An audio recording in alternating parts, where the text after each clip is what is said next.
A Tom and Jerry love. രചന സൂര്യ സച്ചു. അവതരണം Shahul Malayil. Editing Faisal C N Noonjeri. അവന് പോകുന്ന വഴിക്ക് ഓരോന്നും പറഞ്ഞു നടന്നു. താഴെ എത്തിയപ്പോൾ കണ്ടു മരുന്നും കയ്യിൽ പിടിച്ചു നിൽക്കുന്ന ദേവിയമ്മേ. ദേവ് ഇതെവിടെ പോയി?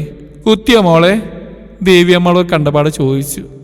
അയ്യേ, മോളുടെ കണ്ണൊക്കെ നിറഞ്ഞിരിക്കുന്നുണ്ടല്ലോ. ഇതൊക്കെ ചെറിയ വേദനയല്ലേ മോളെ? നമ്മൾ പെണ്ണുങ്ങൾ ഗർഭിണിയായി കഴിഞ്ഞ് പ്രസവിക്കുന്നവരെ എന്തോരം സൂചിയാ കുത്താള്, അതും ശരീരത്തിന്റെ എന്തോരം ഭാഗങ്ങളില്. ഷോ, അമ്മയെ പേടിപ്പിക്കല്ലേ, എനിക്ക് കല്യാണം വേണ്ട. അത് കണ്ടുകൊണ്ടാണ് കിച്ചോടേക്ക് വന്ന് അവൾ അവനെ തറപ്പിച്ച് നോക്കി. എന്നാലും ദേവിത എവിടെ പോയി? ദേവിയമ്മേ, ദേവി എവിടെ? അവന് ചോദിച്ചു. അവള് മഹിയോടൊപ്പം ക്യാൻറ്റീനിൽ പോയിട്ടുണ്ട്.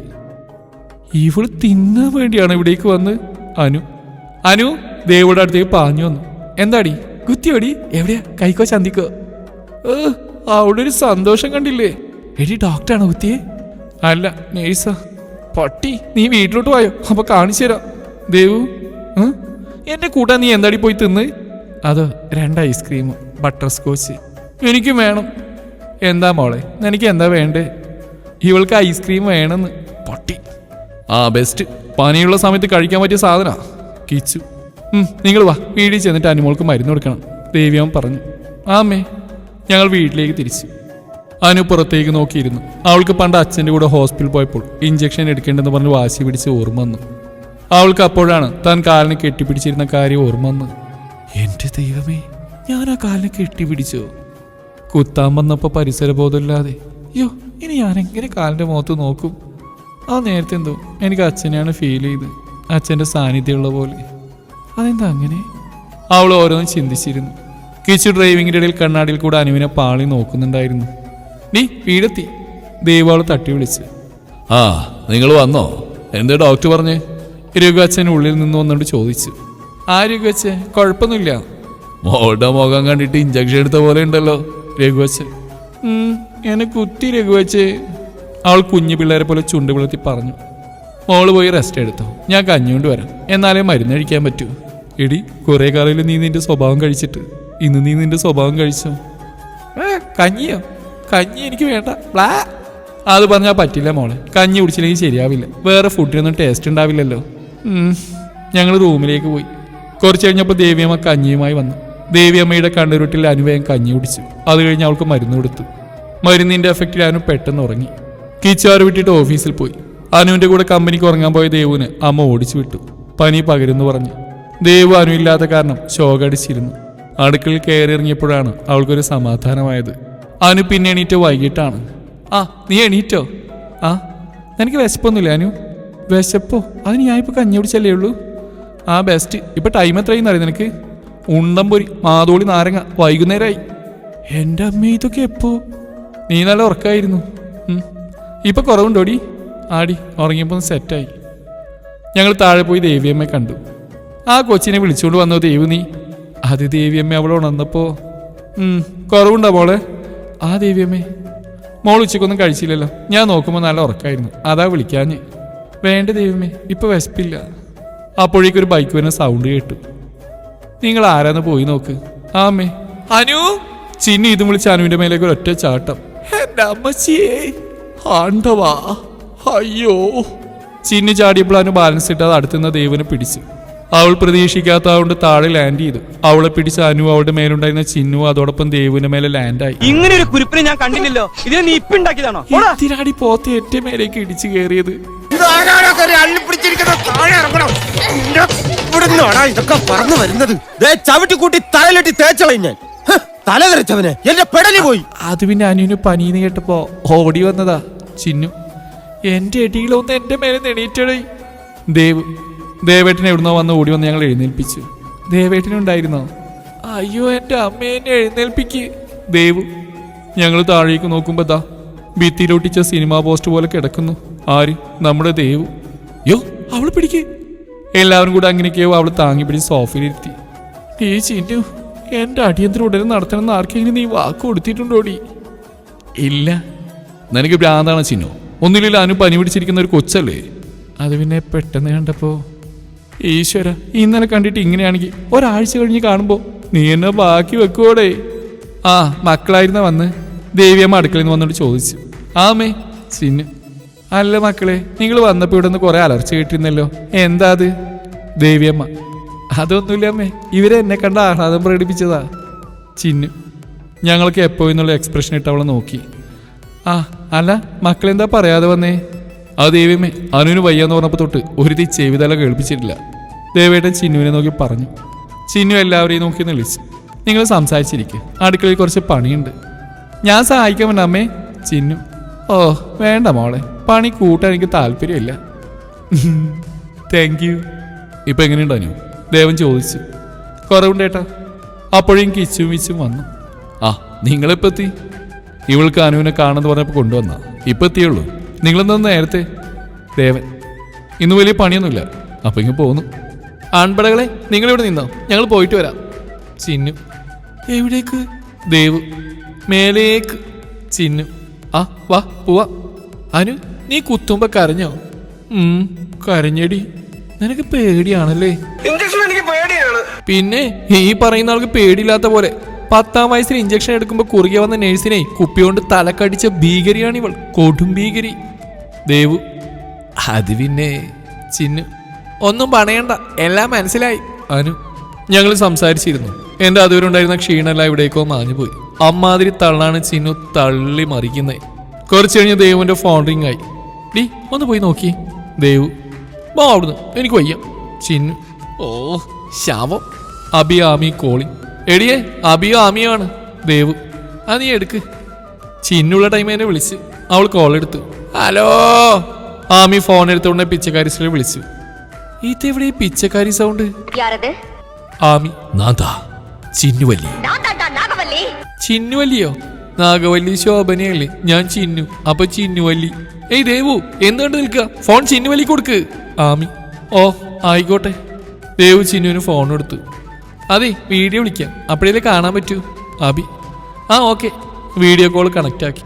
ഹലോ, ഞാൻ ചിന്നു. ഹലോ. ഹലോ, ഞാൻ ആമി. ഹലോ. ഹലോ, ഞാൻ അബി. ഹലോ. ഹലോ, ഞാൻ ദേവു. ഹലോ.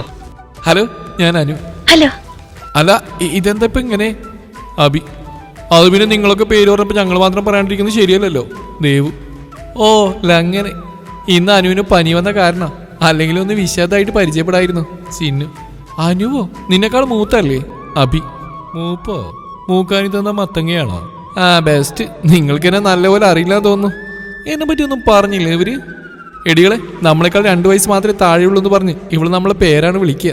ദേവു: എന്റെ ചേട്ടനെ പോലെ ഞാൻ ചേട്ടാന്ന് വിളിക്കണില്ല. അപ്പോഴാ. ചിന്നു: നീ എന്നാ എന്നെ ചേച്ചിന്ന് വിളിച്ചോ?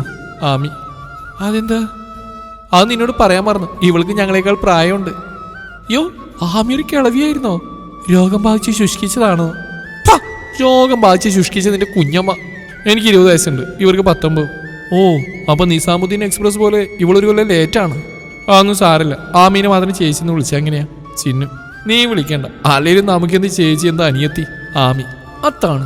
ചിന്നു: ഞങ്ങൾ കുറെ നേരം സംസാരിച്ചിരുന്നു. ആമിയും ചിന്നു അബിയും പെട്ടെന്ന് തന്നെ കൂട്ടായി.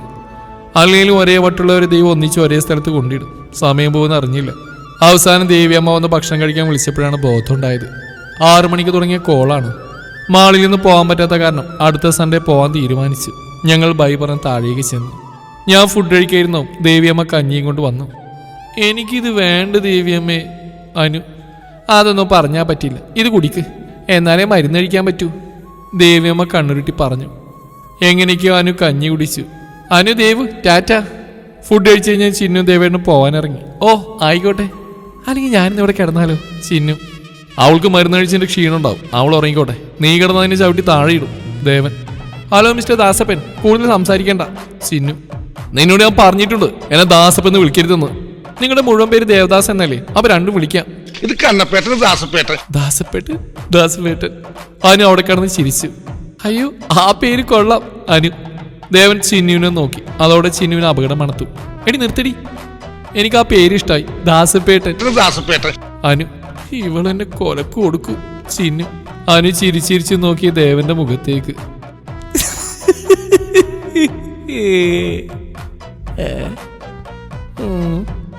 കുട്ടി അവിടെ നിർത്തി ചിരി, എന്നിട്ട് വിളിച്ചു. എല്ലാവർക്കും അവളുടെ മുഖം കണ്ടിട്ട് ചിരി വരുന്നുണ്ടായിരുന്നു. ചിരി കടിച്ചു പിടിച്ച് നിന്നു. ഒരുമാതിരി പ്ലിംഗസ്യ ഭാവമായിരുന്നു അവൾക്ക്. അതെന്താണെന്ന് ചോദിച്ചാ ഒരുമാതിരി പശുമൂത്രം കുടിച്ച പട്ടിയുടെ മുഖം പോലെ. അപ്പൊ ഞങ്ങൾ ഇറങ്ങട്ടെ. ദേവൻ. ആ മക്കളെ ചെല്ല്. രഘുവച്ചൻ പറഞ്ഞു. അവർ ബൈക്കിൽ കയറി. ദാസപ്പേട്ടാ ടാറ്റ. ഡേയ് ദേവൻ. ഞാൻ ഓടി. അവൾ അതും പറഞ്ഞ് ഓടി. കൂടെ ദേവുവിനെ വിളിച്ചു. അല്ലെങ്കിൽ പണിയാവും. അവരുടെ ഓട്ടം കണ്ടതും എല്ലാവർക്കും ചിരി പൊട്ടി. റൂമിൽ ചെന്ന് അനു ദേവുവിന്റെ ഫോൺ എടുത്ത് നോക്കി. എടി എന്റെ ഫോൺ താ. കുറച്ചു നേരം അടങ്ങിയിരിക്കുക. പാവം ഞാൻ, എന്റെ ഫോൺ ഉണ്ടായിരുന്നെങ്കിൽ. അവൾ അതും പറഞ്ഞ് യൂട്യൂബിൽ വീഡിയോ കാണാൻ തുടങ്ങി. കൂട്ടിന് ദേവു. കണ്ട് രസം പിടിച്ച് വന്നപ്പോഴേക്കും ശിവച്ചൻ അനുവിന്റെ അച്ഛൻ വിളിച്ചു. നല്ല ടൈമിങ്ങാ. അതെ അതെ. ഹലോ അച്ഛാ. ആ മോളെ, എന്താ അച്ഛാ? ഇന്ന് മോള് ഇഞ്ചക്ഷൻ എടുത്തു എന്ന് പറഞ്ഞല്ലോ. എനിക്ക് തോന്നി ഇതിനാവുന്ന്. അല്ല, എന്റെ മോള് എന്റെ അറിവില് അച്ഛനടുത്തില്ല കുത്തിയ ഓർമ്മ പോലും ഇല്ല. അവൾക്ക് രാവിലെ കിച്ചുവിനെ കെട്ടിപ്പിടിച്ച് ഓർമ്മ വന്നു. നീ എന്താടി ഒന്നും പറയാത്തേ? ഏയ് ഒന്നുമില്ല അച്ഛാ. മോൾക്ക് വേദനിച്ചോടാ? ആ നന്നായിട്ട് വേദനിച്ചു വച്ചേ. നന്നായിട്ട് വേദനിച്ചോ? നന്നായിട്ട് വേദനിച്ചു വച്ചേ. ആ എന്നാ സഹിച്ചോ, നല്ലതാ. അച്ഛൻ അച്ഛനാണത്രേ. അച്ഛൻ അച്ഛനാണത്രേ അച്ഛൻ. ഞാൻ നിന്റെ ഒരേ ഒരു ശിവേട്ടനല്ലേടി. അച്ഛനെ സ്നേഹവരും ബാനു ശിവേട്ടാന്ന് വിളിക്കും. അമ്മ വിളിക്കുന്ന കേട്ടിട്ട്. പിന്നെ നീ ഇപ്പൊ ഞങ്ങളൊന്നും വിളിക്കാറില്ലല്ലോ. ഹലോ, കൈപ്പത്തി എടുത്ത് ചെവി വിളിച്ചാൽ സംസാരിക്കാൻ പറ്റില്ല. അതിന് ഫോൺ വേണം. മതി മതി, നിന്റെ ചാട്ട എങ്ങോട്ടേക്കാണെന്ന് എനിക്ക് നന്നായിട്ട് മനസ്സിലാവുന്നുണ്ട്. എടി പെണ്ണെ, നിന്റെ ചാട്ട എങ്ങോട്ടാണെന്നൊക്കെ എനിക്ക് മനസ്സിലാവുന്നുണ്ട്. ആ വെള്ളം അങ്ങ് വാങ്ങി വെച്ചേക്ക്. ഉണ്ടല്ലേ? ഞാൻ നിന്റെ അച്ഛനല്ലേടി. ആണോ? അല്ലേ? ആ ആയിരിക്കും. മനുഷ്യ, അവൾക്കൊരു ബോധമല്ല. നിങ്ങൾ കൂടെ ഇങ്ങനെ ആയാലും എങ്ങനെയാ? അനുവിന്റെ അമ്മ കാർത്തിക അവിടേക്ക് വന്നു. ആരാ യുദ്ധഭൂമിയിൽ ഒരു പുതിയ ബടി? നിന്റെ മാതാശ്രീയാ മോളെ, ഞാൻ അവൾക്ക് കൊടുക്കാം.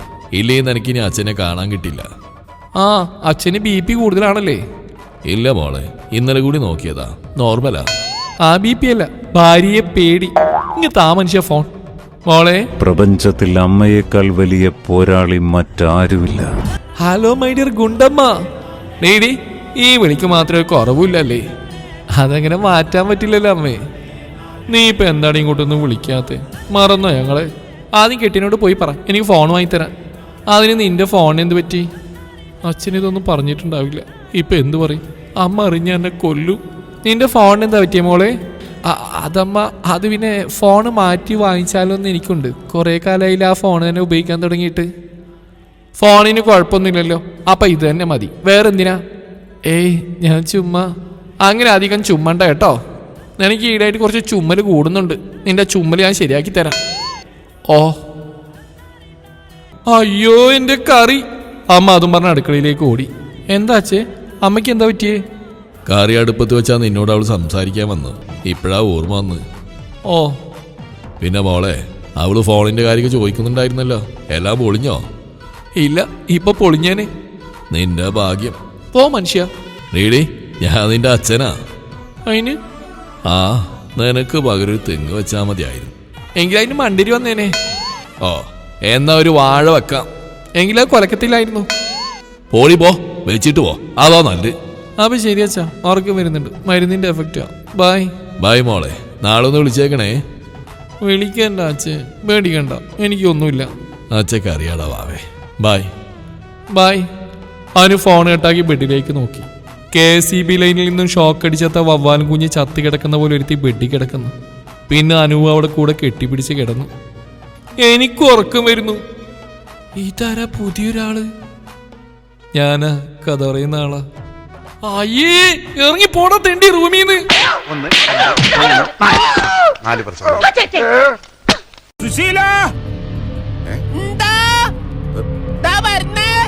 എന്നെ ആരോ വിളിച്ചു.